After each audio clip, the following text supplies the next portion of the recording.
Welcome everybody, and today we're going to talk about using DocsPlus to support reading and writing with a focus on secondary pupils. My name is Erica Smith and I am part of the Hambleton, Ribblesdale and High Furlong School Consortium, and we are a demonstrator school under the EdTech Demonstrator Programme. I'll be honest, I haven't used DocsPlus myself. I am joined today by Andrew Cumming from Quick Software. I know Andrew because we use one of their other products, which is called Clicker, which we have a recording of on our consortium YouTube. And I'm really interested to learn what support is available for secondary pupils, because I think in my experience, there is a lot of support out there for primary learning around reading and writing. So I'm really excited to learn about this today. A little bit of background.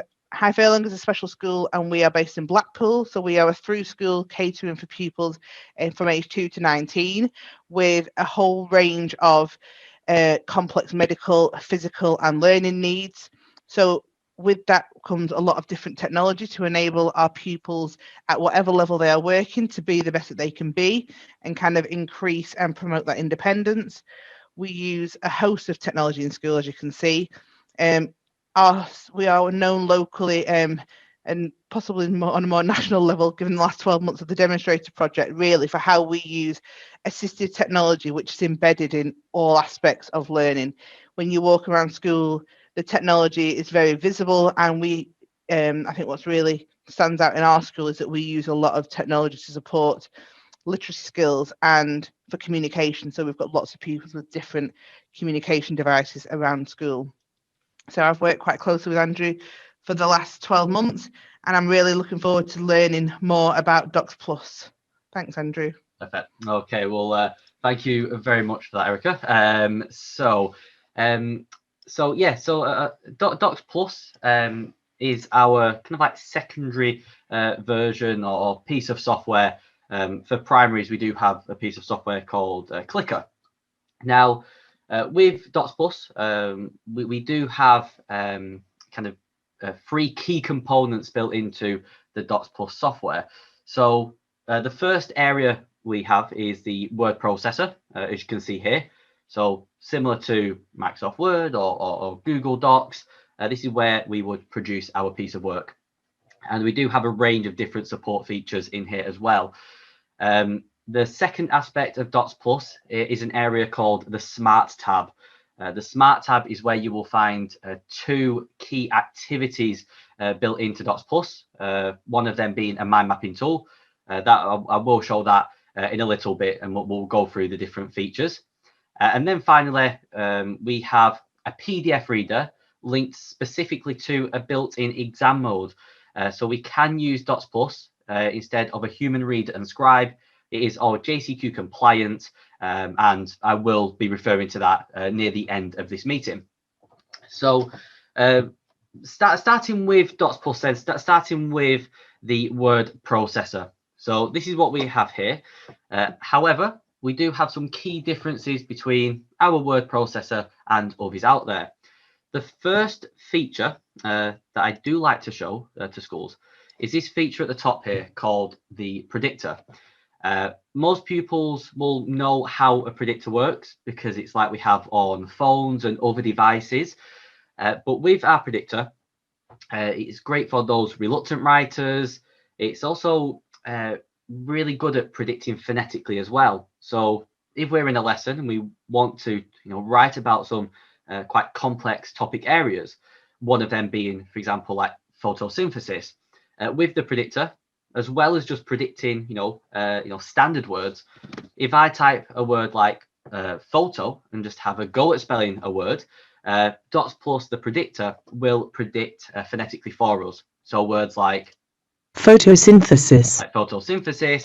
Alternatively, if we had things like circumference, we can attempt to spell that word and it will appear in the predictor. So a really nice tool that pupils can really utilize in DocsPlus. We can just turn it on and then we can just turn it off when we're happy and we've produced that sentence or paragraph. Now, the other part of the support feature or the support section at the top here is this voice note. Now, the voice note This is almost like an MP3 recorder, and it's designed to support pupils generally who might struggle to retain information. So, and that might be a single word. It could be a paragraph or a sentence. And what we can do with this voice note is we can hit record, and now we can record up to a minute of audio. And once we've recorded our ideas or our sentence, we would hit stop, click done, and then it's just stored on the left hand side, just as a nice little referral point, really. So these last for a minute long, and we can have up to 6 of these on a page at once, and they are all different colors. And as I mentioned, this is almost purely just an MP3 recorder, so we can listen to things back that we've recorded, through the microphone. I have also known teachers to use this sound recorder to set up objectives as well. So we can use it in lots of different ways. So if we're supporting a pupil, for example, Andrew, we could say, okay, today, Andrew, we're going to be focusing on writing about a myth.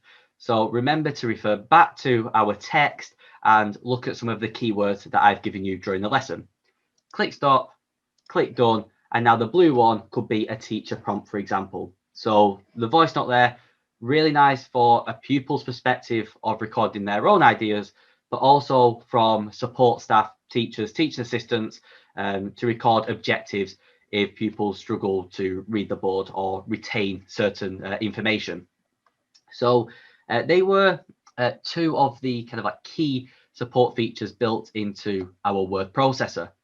Now, alongside the predictor and the voice note, if I pop into the options, this is where we can tailor DocsPlus to just meet the very specific needs of certain pupils that we might be using the software with. So if I go into options and preferences, in here, this is where I can turn on and off like automatic capitalization. In the speech, I can change the voice from Rachel to Graham and vice versa. I can also speed the voice up and slow the voice down as well. So I've got lots of different areas that I can change and adapt. I can also change the complexity of the predictor. So if we're working with a pupil and photosynthesis or circumference, words similar to them might just be a little bit too complex, we can just reduce the complexity of the predictor, and on level 1 and level 2 it will just predict more kind of like high frequency words in a way, so we can tailor the predictor. And finally, I know Erica does this with Clicker, we can hide certain buttons in the document itself. So if we didn't want a pupil to print out all of their work, it could be 10 pages long, we can just disable the printer or hide the predictor button. So we can tailor it down so we know that the tools that we're offering to that pupil, they will use. So we could turn all of them off apart from saving, the predictor and the voice note. So we can tailor it further by the actual support we're offering in terms of the buttons themselves. So lots of options in the preferences. In the accessibility section here, this is where, if I pop over to display, this is where I can change like background colors. So in the color scheme here, we would just click the drop down arrow, change it to custom, and then we can change the background color to pretty much any color that pupil might need if they need colored overlays. So it could be, an ivory style color. We click OK, we click OK again, and it's automatically set up with the changed font, the changed font color, and also the background. So a lot of the features in DocsPlus, if not all of them, are designed to just be very instant. So you just change custom, change the background color, click OK, and then off you go. You can use the software, and it's being set up for that pupil. So lots of features just from looking at it, looking at DocsPlus from a word processor perspective to start off with. So the predictor, the voice note, and then we've got some of the options there. Now, looking at the second aspect of DocsPlus, and all of this feeds into the exam mode as well, because of course, with any piece of software, it has to be that pupil's normal or natural way of working. So a lot of schools I've worked with that have implemented DocsPlus, they implement it from very early age. Even some schools will implement it at year 7. So by the time they come to the exam, it's already embedded because they've had access to the software for potentially years, or at least not a couple of months, or several months. But going into the Smart tab now, this is where we have some of our activities. So we click on Smart tab and then we click New, and then this screen will appear. So the first one we have is called word bars. Now, word bars are great for if we need to give a pupil some specific curriculum vocabulary, perhaps, just to ease them into the writing and just to have a range of words that they can just dip in and out of. So we can make word bars here, and these are just some examples. And then we have a workspace area. So great for planning. We've got our mind mapping tool.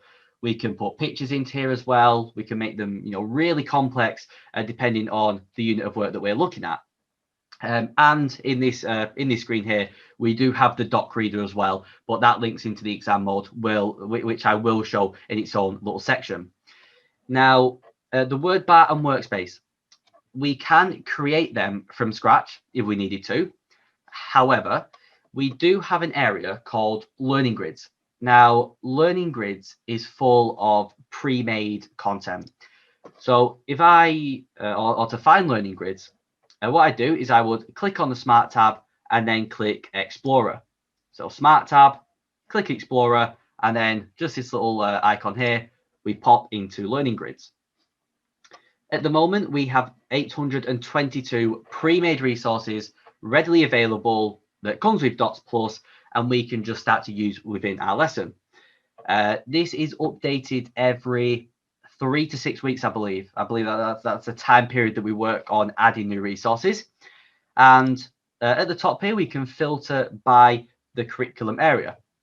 So we do have, English language topics, so things on like non-fiction, so autobiography planners. We have, persuasive planners. So these are some of our pre-made workspaces. But as we move down, if we were focusing on a particular kind of type of text, for example, persuasive writing, we can find the resource that we want, any of these, we then click open, and then it will load up at the bottom of the screen ready for us to use. So learning grids, it's designed to give you a range of activities. A lot of them will be differentiated in a way as well.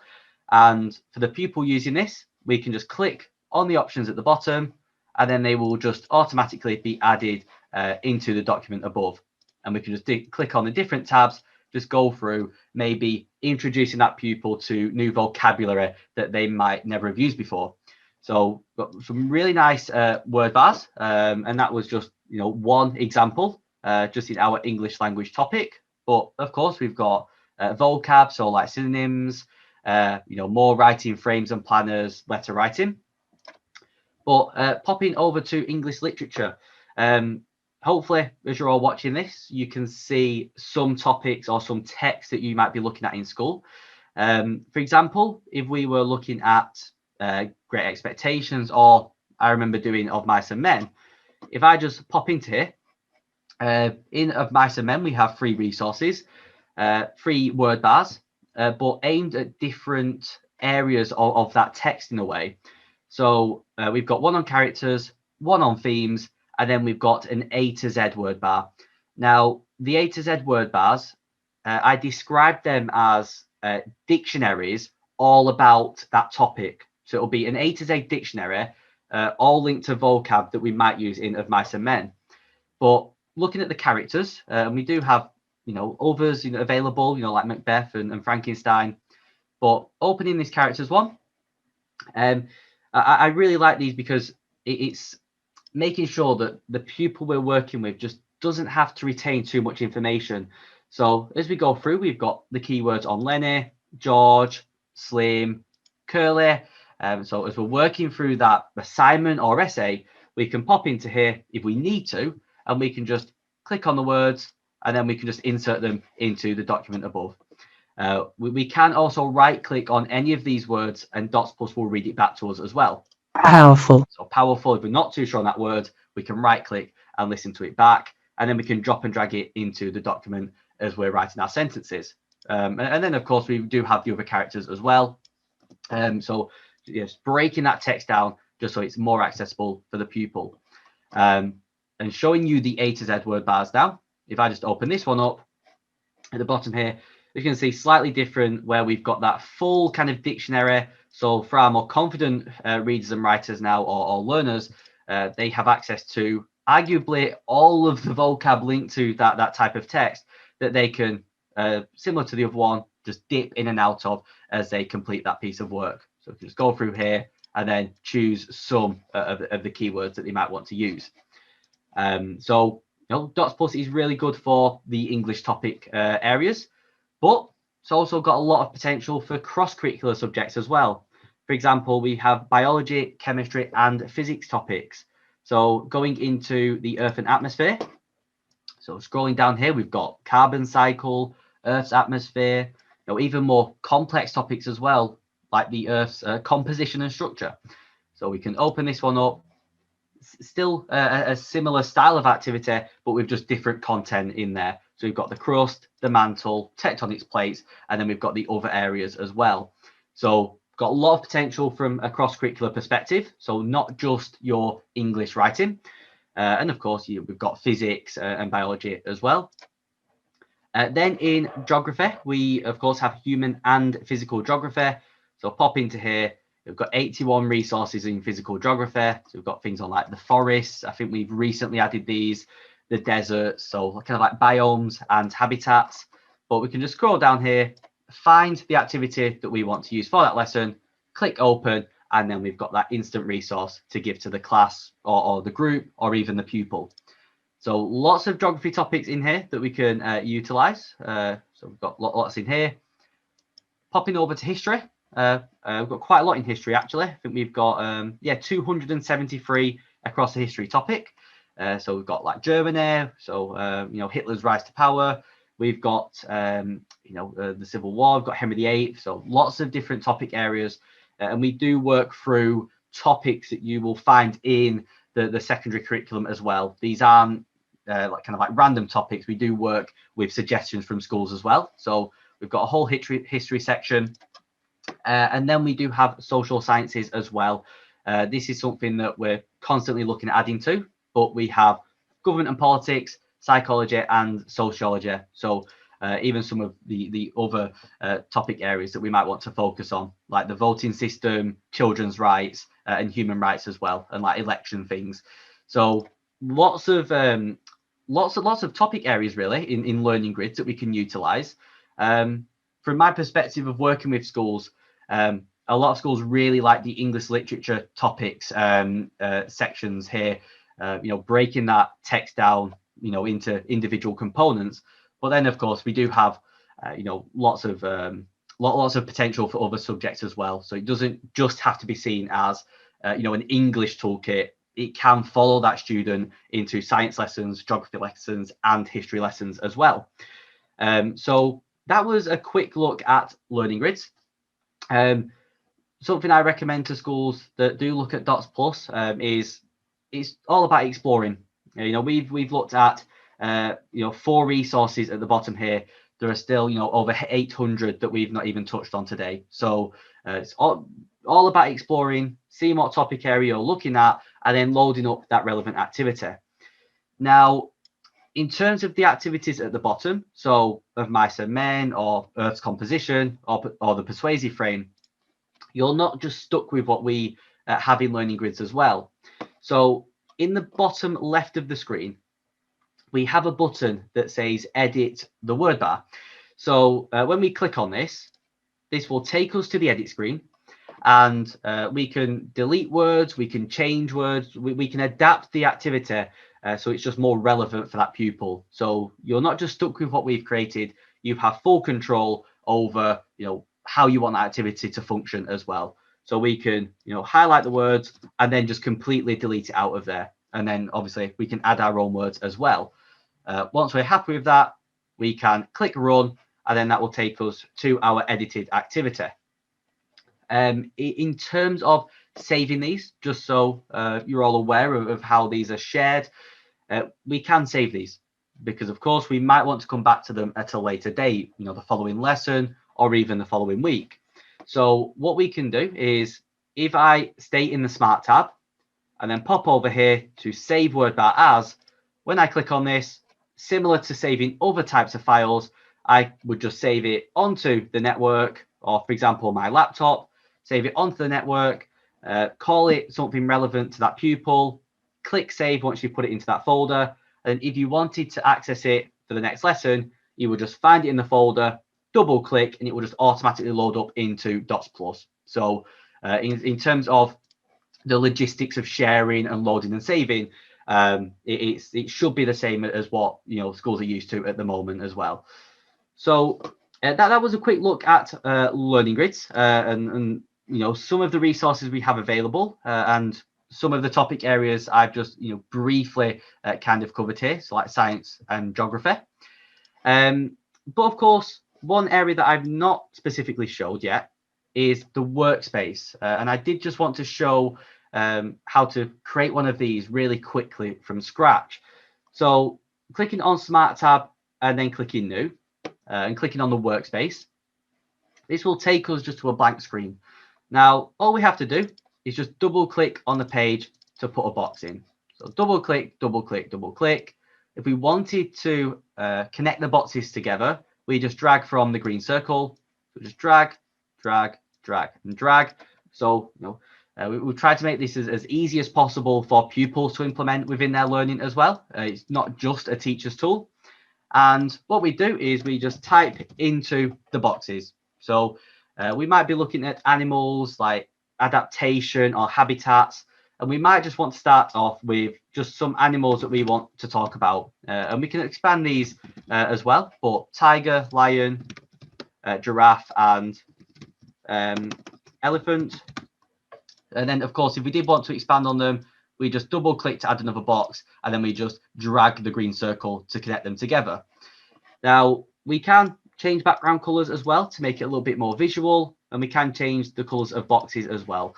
So we've got you know, full control over the visuals of the workspace.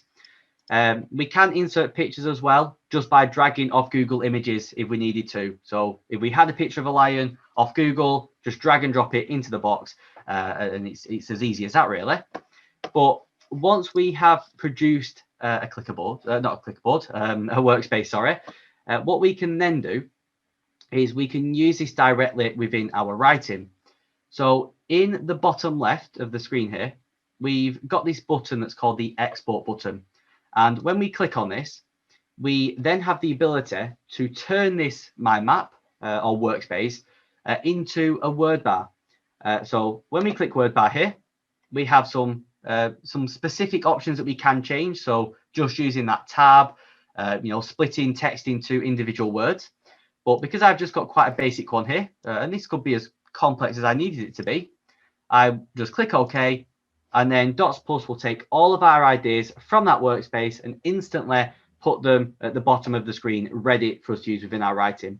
And then, of course, we can just click on the individual words and then put them into our sentences as we start to type. So I do like the workspaces in DocsPlus. Just brings kind of that planning phase really nicely in line with the actual writing process. Makes things very instant. Pupils don't have to kind of wait around for something to appear for them. And you know, if pupils are confident, there's no reason why they couldn't make these themselves as well and take, you know, even more control over their work. So that was just a brief look at the workspaces and just a very, you know, basic example of what you can create.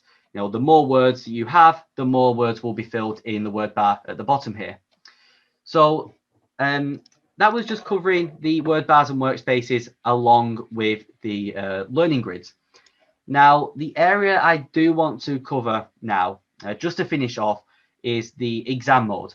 Now, what I'll do is I'll just very quickly bring across our website here. So in terms of using the exam mode in DocsPlus, these are the different areas we can use in replace of human readers and scribes. So if we have a pupil that requires a reader, we can use the doc reader instead, which will make more sense in a second when I show it you.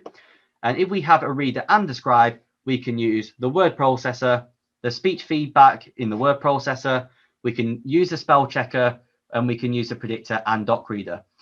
In terms of spag marks, if they use the spell checker and the predictor, they will lose out on the spag marks, but that's because they've used that support feature instead of the human scribe. Now, in terms of this exam mode then, so what we would do first is we go into the options. So we click on the options, and then at the very end here, we've got the exam mode button. So we click on this. It's all password protected, so you would set the password up beforehand, and then we put the password in, turn the exam mode on, and then we would go into the options here, and we would enable and disable the specific features that that pupil has access to. So in this case, mine's set up to be a pupil that needs a reader and a scribe, but if they just needed a reader, we disable these so they only had the doc reader available. Now, once we've set this up, we would click OK, and it's just going to shut everything down completely, and now we're in the exam mode. There's no way to get out of this. We've got to have that password to disable and enable that exam mode feature. So even if we turn the laptop off, it will still remember that it's still in the exam mode. Now, in terms of getting the exam paper, what we would do is we would request that exam paper in PDF format from the exam board prior to the exam. So this isn't something you do on the day, it's before the exam even starts. The exam board will then send you that exam paper in PDF format, and a lot of schools I work with will then save that exam paper onto like an encrypted USB stick, for example, or somewhere that's just secure, that's password protected, so it can't be opened before the exam. Now, once we've got that, 90 minutes before the exam, or sometimes it might be 2 hours, depending on the exam board, we can load the paper up ready for that exam. And so what we do is I'm just going to pop into my area on my laptop here where I've got some exam papers saved. Where is it? I think it's in Andrew. Can't find. Oh, here it is. Exam. Here we go. So with the laptop as well that you might be using, it would have to be off the internet. So you just disable the internet, and you can also disable certain network areas as well. Mine's not disabled. Mine's just my laptop's built just to be open, so I don't lock myself out of anything. But what we do then is we would find that exam paper that the exam board gave us. We'd select it and we click open. So just give it a couple of seconds here to load up. So as I scroll down, so we've got the exam paper here. Now, in terms of using this as a reader, we can zoom out just by clicking on the zoom buttons in the top right. But using this as a reader, I would highlight what I want to have read back to us, just using my mouse. And then at the very top here, I just click on the speaker button. Many trade union regulations and practices, in particular those rules which make it, and then it will just read it back to us. So we've tried to make this as simple as possible to use, because exams are already as difficult as it is already. So if we can reduce the potential stress levels of pupils, make the software that they might be using easy to use, they're more likely to actually use it in the exam, and also just generally within lessons. So from the reader, we would highlight and then click on the icon at the top, and it will read the highlighted sections back to us. Now, in terms of a scribe, in the top right here, we've got a button that says toggle split view. So when we click on that, it will split the screen in half with our exam paper at the bottom. And then at the top here, this is where we can use the predictor tool along with the spell checker to actually produce that piece of work. So question 1, and then we would answer the question here. So we can use the predictor instead of the scribe, and then we can also spell check the document throughout. And then once we finish that exam, we will then save the document itself. So we'd save the document potentially back onto the USB stick or the area that's just secure with the exam paper. And then what we can also do is, if we wanted to print it out there and then, we can insert all the candidate information as well. So just making it even easier to implement, reducing the time needed to do all of the other little bits. We can just add our name in here. So Andrew Cumming, calendar number, put it in there, centre number, and then the exam board, AQA, and then fill in everything, click OK, and it will print out with the headers and footers that are relevant to the candidate information that you've inserted. So that was the exam mode in DocsPlus. So the reading aspect is just highlight and click on the button at the top. And then the scribing element is the ability to use the predictor tool along with using the spell checker as well throughout the document. So I know I'm not sure how long we've gone on for so far, but that was the final area of DocsPlus. I know, Erica, this is probably the first time that you've seen DocsPlus as well.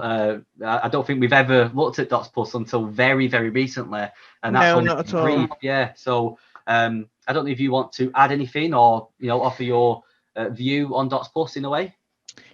I think it's really, really useful, and I can definitely see it being used within our school. I think we've talked before, Andrew, about how I don't think it will be long before those, exam access arrangements remove the option for the human reader. And I think because more technology like DocsPlus is on the market now, and the examining boards are expecting to see these being used because there are lots of different options.